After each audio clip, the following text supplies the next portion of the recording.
Yes, it's 254. Nani anataka kuandamana? Nani anataka kuandamana? Yaani safari hii nataka muandamane hadi maandamano iwanyonge. Muandamane hadi mufe, yes. Kwa sababu hamuandamani mkilazimisha wazazi kusomesha watoto wao, wazazi ambao hawana kazi, hamuandamani walimu wa Kigoma, hamuandamani madaktari wa Kigoma, wagonjwa wanakufa hospitali ama wanateseka, hamuandamani mkisajili watu wakaenda wakauze viungo vya mwili ama wakiingia katika Illuminati, hamuandamani figo zikiuzwa, hamuandamani watu wakitolewa macho, hamuandamani watu wakitolewa ngozi, hamuandamani watu wakitolewa damu. Munaandamana kwa sababu ya maslahi yenu binafsi. Ni nini maandamano? Tuanzie hapo. Leo nataka tuanzie hapo. Ni nini maandamano? Maandamano ni flagi ya kuonesha dunia, hasa zile nchi za kimagaidi ambazo zinataka kutumia ile opportunity. Maandamano ni flagi ya kuonesha kuwa njooni sasa kumeiva. Hayo ndiyo maandamano, na ndiyo kwa sababu maandamano wakaeka kwenye katiba. Just imagine kitu kama maandamano. Kitu kama maandamano, kila mmoja anajua madhara ya maandamano. Yawe maandamano ya amani ama yawe maandamano ya shari, yako na madhara yake. Kitu cha kwanza, unawekwa roho wasiwasi. Kitu cha pili, unaacha kwenda shughuli zako, unatumia ile siku nzima kwa sababu maandamano ni free. Haya, ni nani anataka kuandamana? Maandamano ni free. Halafu mtuambie baada ya kuandamana mumepata nini? System ya kuandamana ni kama ile system ya breki kufungwa vibaya. Sasa hivi kumetulia. Niwaambia sasa hivi kumetulia kwa sababu hawa Illuminati, acha niwaite Illuminati japokuwa si Illuminati, ni kitu ambacho pia nahitaji kukifafanua. Acha niwaite Illuminati kwa sababu wanafunga breki vibaya, gari iende ikapate ajali, wapate damu kule, wapate figo kule. Kuna wakati ulikuwa tukidhani kweli kabisa hivi vitu ni vitu vya Illuminati. Kumbe Illuminati ni jina, lakini ni biashara za watu. Yes. Kuna mambo mengi nataka kuelezea, lakini sasa hivi Wakenya wako na hofu. Sasa hivi Wakenya wako na hofu kwa sababu ya zile taarifa kwamba na appreciate wanaotupatia taarifa. Kitu ambacho si appreciate ni zile habari za usindikizaji wa habari, kwamba wanasindikiza madaktari wapewe hiki, wanasindikiza watu wa makanisa wapewe hiki, wanasindikiza watu walimu wapewe hiki, wanasindikiza ile kusindikiza, kwa sababu ile kusindikiza ndio inaleta maandamano. Halafu tuangalie baada ya maandamano tunavuna nini? Baada ya maandamano tunavuna nini? Tayari pale watu wameshapata faida zao, wameshapata damu, wameshapata figo, wameshapata ngozi.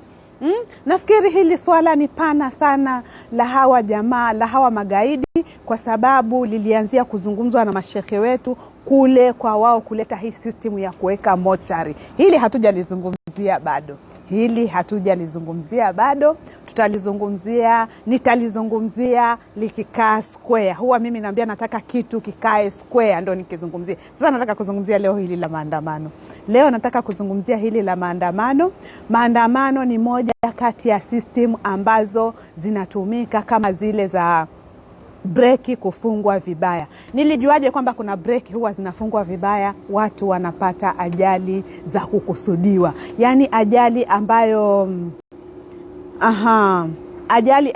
unakuta hizi ajali sana zinalenga watoto wa shule. Tunarudi pale kwa vijana, kutoa figo vijana.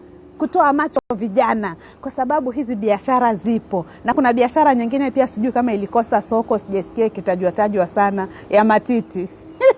Mpaka wanawake wakaamka wakaanza kuuliza kwa nini kila siku ni wanawake wanauliwa. Kumbe watu wanataka matiti. Tukaanza kusikia matiti makubwa ndio yako na bei nzuri.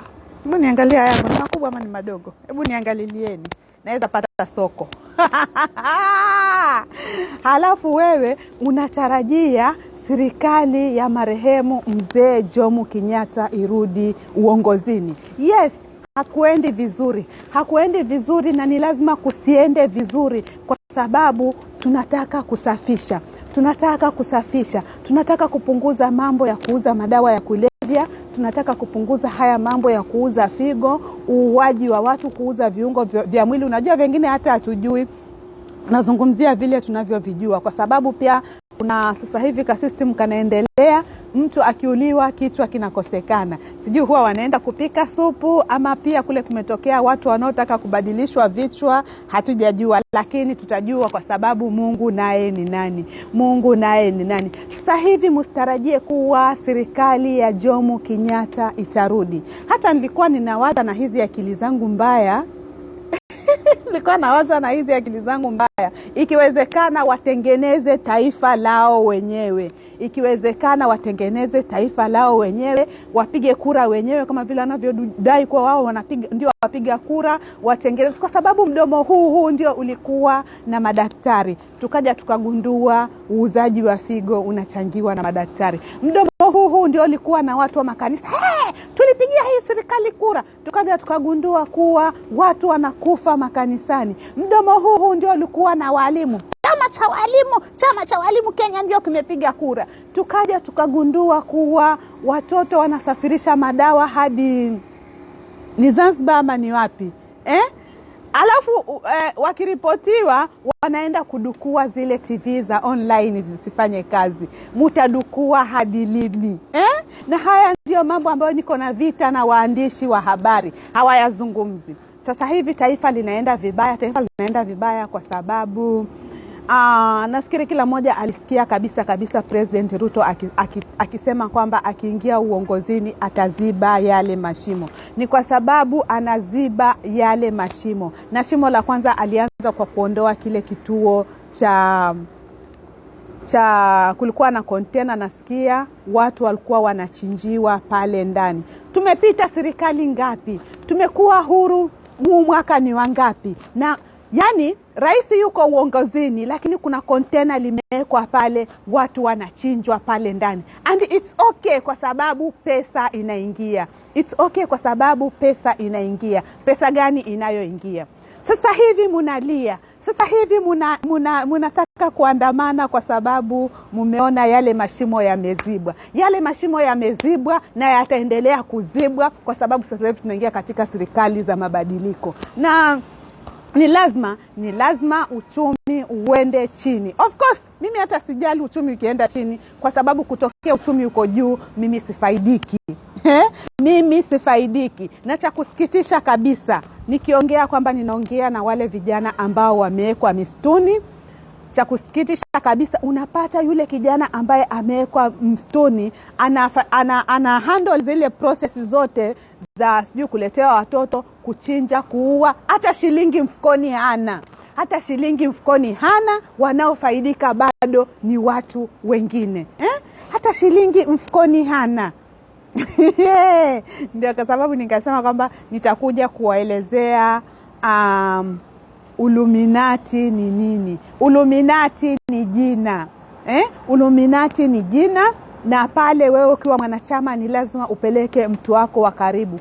Either mamako mzazi, babako mzazi ama mtoto wako. Sasa ukishapeleka mtoto wako, mamako mzazi ama babako mzazi akishauliwa, umekuwa member. Yani ile ndio membership card. Hakuna uchawi zaidi ya pale.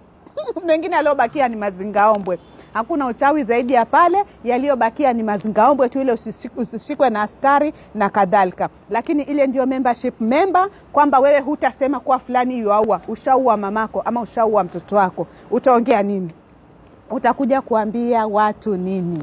Kwa hivyo sasa hivi kunaenda vizuri, ni lazima tusafishe.